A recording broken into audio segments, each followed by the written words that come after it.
안녕하세요. 8월 18일 화요일 아침입니다. 오늘 이 아침에 함께 살펴볼 말씀은 이사야서 29장 1절에서부터 14절까지 말씀입니다. 이사야서 29장 1절에서부터 14절까지 말씀 제가 읽도록 하겠습니다. 슬프다 아리엘이여 아리엘이여 다윗이 친 성읍이여 해마다 절기가 돌아오려니와 내가 아리엘을 괴롭게 하리니 그가 슬퍼하고 애곡하며 내게 아리엘과 같이 되리라. 내가 너를 사면으로 둘러 진을 치며 너를 애워 대를 쌓아 너를 치리니 내가 낮아져서 땅에서 말하며 내 말소리가 나직이 티끌에서 날 것이라. 내 목소리가 신접한 자의 목소리같이 땅에서 나며 내 말소리가 티끌에서 짓거리리라. 그럴지라도 내 대적의 무리는 세미한 티끌 같겠고 강포한 자의 무리는 날려가는 겨 같으리니 그 일이 순식간에 갑자기 일어날 것이라. 만군의 여호와께서 우레와 지진과 큰 소리와 회오리바람과 폭풍과 맹렬한 불꽃으로 그들을 징벌하실 것인즉 아리엘을 치는 열방의 무리고 아리엘과 그 요새를 쳐서 그를 공고하게 하는 모든 자는 꿈같이 밤에 환상같이 되리니 줄인 자가 꿈에 먹었을지라도 깨며 그 속은 여전히 비고 목마른 자가 꿈에 마셨을지라도 깨면 곤비하며 그 속에 갈증이 있는 것 같이 시온산을 치는 열방의 무리가 그와 같으리라. 너희는 놀라고 놀라라. 너희는 맹인이 되고 맹인이 되라. 그들의 취함이 포도주로 말미암음이 아니며 그들의 비틀거림이 독주로 말미암음이 아니니라. 대저 여호와께서 깊이 잠들게 하는 영을 너희에게 부어주사 너희의 눈을 감기셨음이니 그가 선지자들과 너희의 지도자인 선견자들을 덮으셨음이라. 그러므로 모든 계시가 너희에게는 봉한 책의 말처럼 되었으니 그것을 그라는 자에게 주며 이르기를 그대에게 청하노니 이를 읽으라 하면 그가 대답하기를 그것이 봉해졌으니 나는 못 읽겠노라 할 것이요. 또 그 책을 글 모르는 자에게 주며 이르기를 그대에게 청하노니 이를 읽으라 하면 그가 대답하기를 나는 글을 모른다 할 것이니라. 주께서 이르시되 이 백성이 입으로는 나를 가까이하며 입술로는 나를 공경하나 그들의 마음은 내게서 멀리 떠났나니 그들이 나를 경외함은 사람의 계명으로 가르침을 받았을 뿐이니라. 그러므로 내가 이 백성 중에 기이한 일고 기이하고 가장 기이한 일을 다시 행하리니 그들 중에서 지혜자의 지혜가 없어지고 명철한 자의 총명이 가려지리라. 아멘. 오늘 말씀은 유다가 심판을 받게 되는 이유를 분명히 말해주고 있습니다. 13절에서 이 백성이 입으로는 나를 가까이하며 입술로는 나를 공경하나 그들의 마음은 내게서 멀리 떠났나니 그들이 나를 경외함은 사람의 계명으로 가르침을 받았을 뿐이니라. 이 말씀 안에 서로 대조를 이루는 표현들이 있습니다. 입술로는 나를 공경하나와 마음은 내게서 멀리 떠나 있다라고 하는 표현이 그것입니다. 상반되는 이 표현은 그들이 나는 하나님을 믿노라고 하면서 실질적으로 그의 행동이 얼마나 큰 차이를 보이고 있는지를 나타내고 있는 것입니다. 그리고 이 표현을 통해 어떻게 하나님을 섬겨야 되는지를 하나님은 이스라엘 백성들 가운데 특별히 유다 가운데 말씀하기를 원하고 계십니다. 오늘 이 시간 유다에게 보여준 이 모습들을 통해서 어떻게 하나님을 섬기는 것이 바른 것인지를 함께 묵상하기를 원합니다. 우선 입술로는 나를 공경하나 그들의 마음은 내게서 멀다라고 하는 이 표현은 죄 가운데 있는 인간의 본래적인 모습이 어떤 것인지를 잘 드러내주고 있습니다. 먼저 인간은 하나님을 사랑할 수 없는 것입니다. 성경은 이 사실을 계속해서 우리에게 증거합니다. 인간이 가진 모든 그런 모습을 바로 이해하기 위해서 이 사실은 반드시 알아야만 하는 중요한 사실임을 우리에게 말씀하고 있습니다. 범죄한 후 에덴 동산에서 쫓겨난 아담과 그의 후손들은 삶을 통해 이러한 모습을 더욱더 명백히 보여주었습니다. 창세기 6장을 보면 홍수로 인해 지상의 모든 사람들이 죽임을 당했습니다. 살아남은 자는 오직 노아와 그의 가족뿐이었습니다. 그들은 땅에 내려진 하나님의 심판을 지켜보았습니다. 무시무시하고 그리고 두려운 심판 가운데서 그들은 하나님의 은혜로 인해 살아날 수 있었습니다. 그렇다고 한다면 마땅히 하나님만을 경배해야만 했습니다. 그러나 그들은 땅을 차지하고 점점 세력을 넓혀갔습니다. 결국 수가 많아지자 신할 평지에서 함께 모여 바벨탑을 세우기를 원했습니다. 그 이유는 우리의 이름을 내고 온 지면에 흩어짐을 면하기 위해서였습니다. 이것을 통해 알 수 있는 것은 인간의 관심은 하나님이 아닌 오직 자신을 드러내는 것밖에 없음을 보여줍니다. 생명의 근원 되시는 하나님을 사랑하는 것, 이것은 인간에게 그렇게 중요한 그러한 모습이 아님을 보여주고 있습니다. 그런데 이 모습은 유다도 마찬가지였습니다. 하나님은 그들의 삶 속에 역사하셨습니다. 때를 따라 그들의 삶을 채우시고 인도해 주셨습니다. 그들이 약속의 땅인 가나안 땅에서 살면서 최고의 복을 누릴 수 있도록 하나님이 그들 가운데 일하셨습니다. 그러나 본래 하나님을 사랑하지 않았던 그들은 그 안에서 하나님을 높이지 않았습니다. 입술로는 하나님을 공경한다고 말했지만 실질적으로 그렇게 할 수 없었습니다. 결국 그들이 보여주는 모습은 위선적인 행동뿐이었습니다. 보통 우리가 진심으로 누군가를 사랑한다라면 그 사람을 진심으로 대하기를 원합니다. 그리고 자신의 행동을 통해 자신이 가진 사랑을 나타내기를 원합니다. 얼마나 많이 내가 사랑하고 있는지를 보여주기를 원한다라는 것입니다. 이것이 사랑하는 관계 속에서 나타나는 행동입니다. 그러나 하나님을 사랑하지 않는 인간은 그분을 기쁘시게 하는 일에 아무런 관심이 없습니다. 오히려 자신에게 기쁨과 즐거움을 줄 수 있는 것을 찾아 온 힘을 쏟기 원하는 것, 하나님을 사랑하지 않은 인간이 보여주는 모습입니다. 그런데 왜 유다는 하나님을 사랑하지도 않는데 사랑한 척을 했을까요?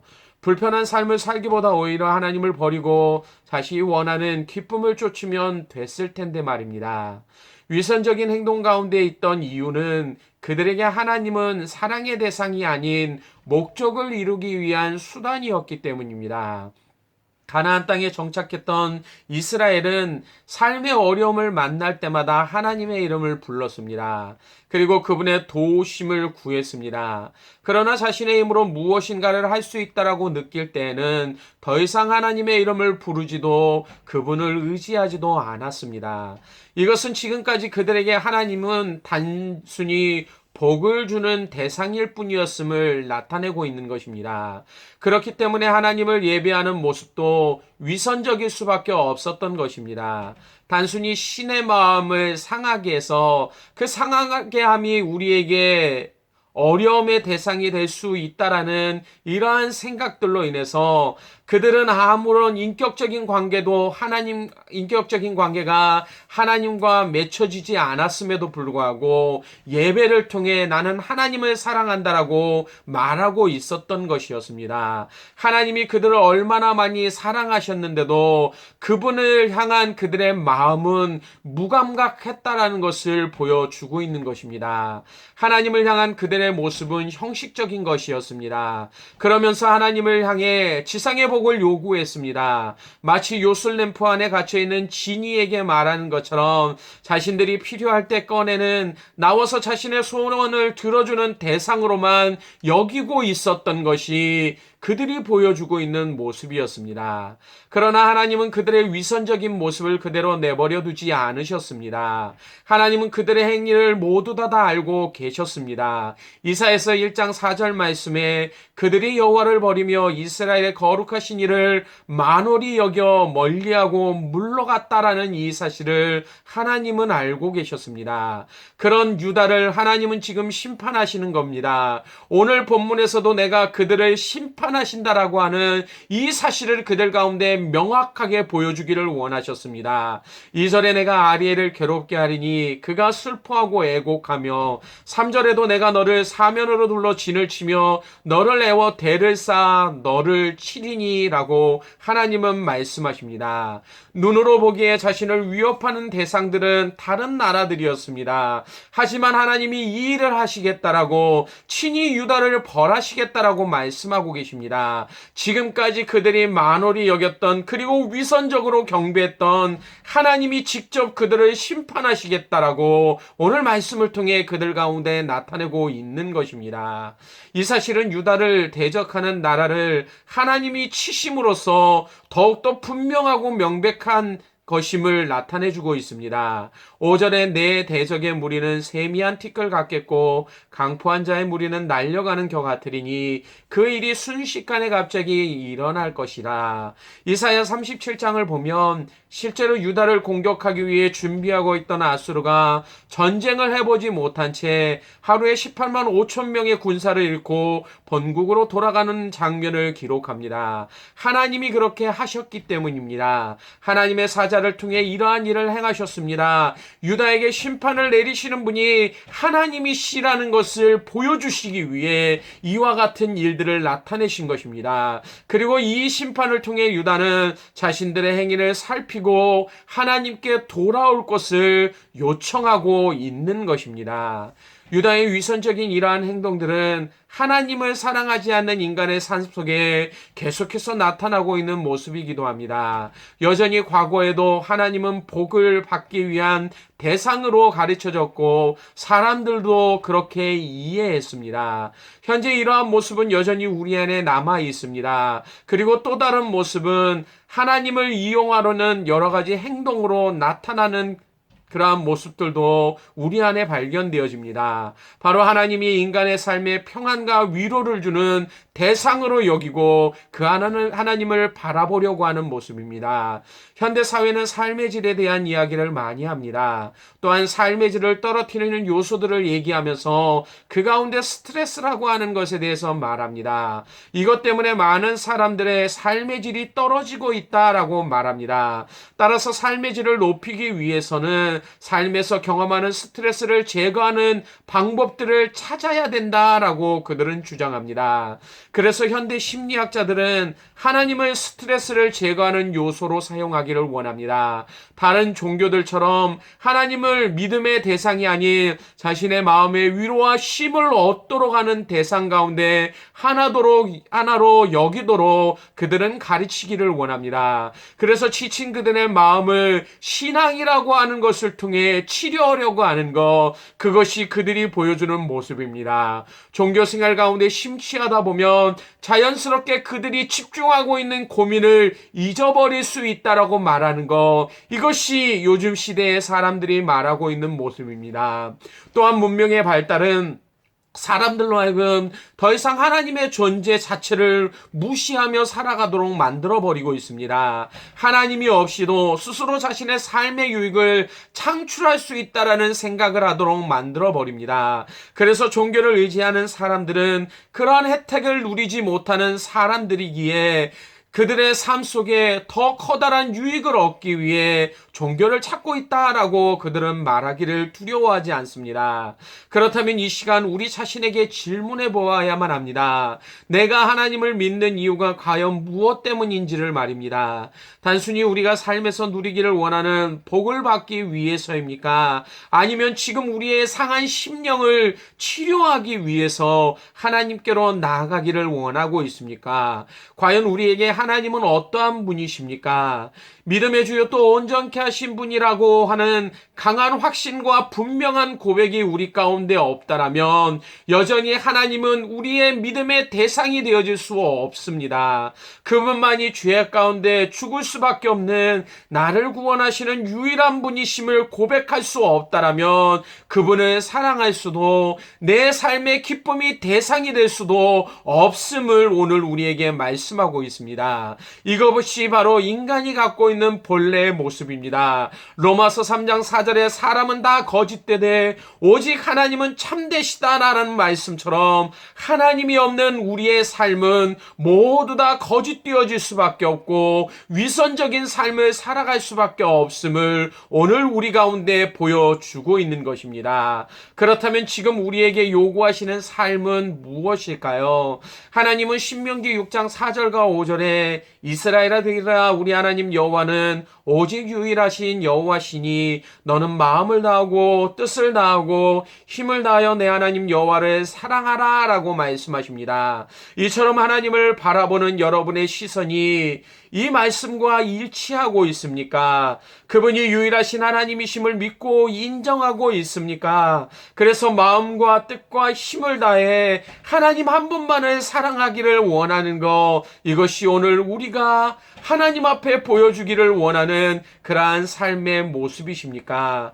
오늘 우리에게 주신 말씀을 통해 나 자신을 깊이 살펴볼 수 있기를 바랍니다. 입술로는 하나님을 사랑한다라고 말하고 있지만 나의 마음이 그분에게서 멀어져 있지 않은지를 다시 한번 살펴볼 수 있기를 원합니다. 그리고 이것이 지금 우리의 모습이라면 회개합시다. 그리고 하나님의 긍휼하심을 구합시다. 우리를 치료하시고 낫게 하실 수 있는 분은 오직 하나님밖에 없기 때문입니다. 또한 그분은 사랑과 은혜로 우리를 새롭게 하시고 인도하시기를 원하십니다. 하나님은 모든 사람이 구원을 받으며 진리를 아는데 이르기를 원하시는 분이심을 우리 가운데 말씀하고 있는 것처럼 오늘도 이 사실을 기억하시면서 온전히 하나님께로 나아갈 수 있는 복된 삶이 우리 가운데 있으시기를 주님의 이름으로 간절히 축원합니다. 기도하겠습니다. 아버지 하나님, 우리의 본래 모습이 하나님을 사랑할 수 없고 사랑할 수 없기에 위선적으로 행동할 수밖에 없는 그러한 죄악된 인간이었음을 오늘 말씀을 통해 보게 하심을 감사합니다.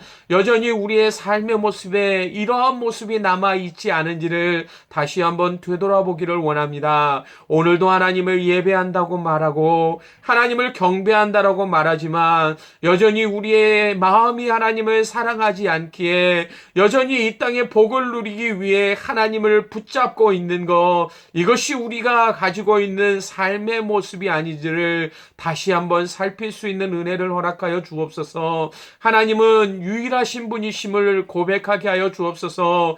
예수 그리스도만이 우리를 참 자유케 하시며 또한 우리의 삶 가운데 평안을 누릴 수 있게 하시는 영원한 소망 되시는 분이심을 다시금 바라볼 수 있는 은혜를 허락하여 주시옵소서. 우리의 죄의 문제가 해결되어질 때만이 이러한 삶을 누릴 수 있고 그 일을 행하실 수 있는 분이 오직 예수 그리스도밖에 없음을 고백할 수 있도록 인도하여 주셔서 날마다 이러한 은혜로 충만할 수 있는 믿음의 삶을 살아가는 하나님의 자녀들 될 수 있도록 함께하여 주시기를 원합니다. 오늘도 우리의 삶의 모습을 돌아보게 하여 주옵소서. 그리고 겸손히 주님 앞으로 나아가기를 원합니다. 우리의 연약함, 우리의 부족함 하나님 불쌍히 여겨주시고 붙잡아 주셔서 날마다 믿음을 가지고 주님을 온전히 찬양하며 예배할 수 있는 신실한 하나님의 자녀들의 삶을 살아갈 수 있는 믿음의 삶을 허락하여 주시기를 원합니다.